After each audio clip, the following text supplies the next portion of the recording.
Smart Clash Records. MCB again. This one is a special dedication MCB again. to all the mothers who are gone and pass away. MCB again. Your Shays, Camila, your divinity. Shumba. Dangin in prayer today, today forever.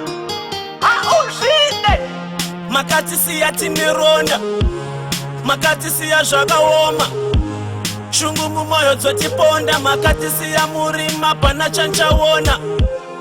Ndichachemera alini, ndichaudzawo alini, konai Mwari seiko zvichidai, dzekupikwa makaenda, dzekupikwa marovera, ndasara misodzi chatendo chama.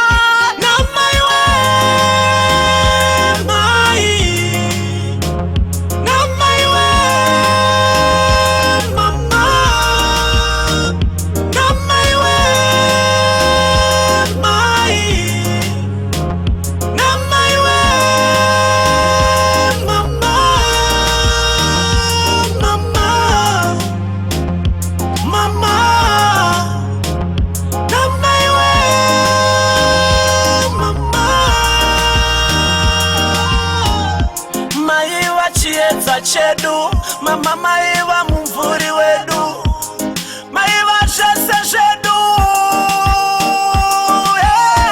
achatora nzvimbo yenyu ndiani, achatipa rudo rwenyu ndiani, achatipukuta misodzi ndachema ndiani mama, chichakaita muyende, hanzi papa zino panosara vende, tava kungoparuka sedhende panoda mari here mama.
Chedu, mama maiva mumvuri wedu, maiva zvese zvedu,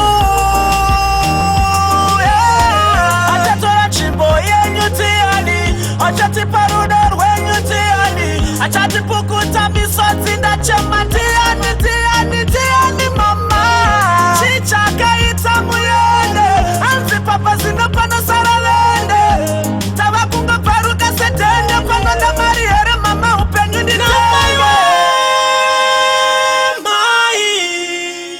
Smart Clash Records.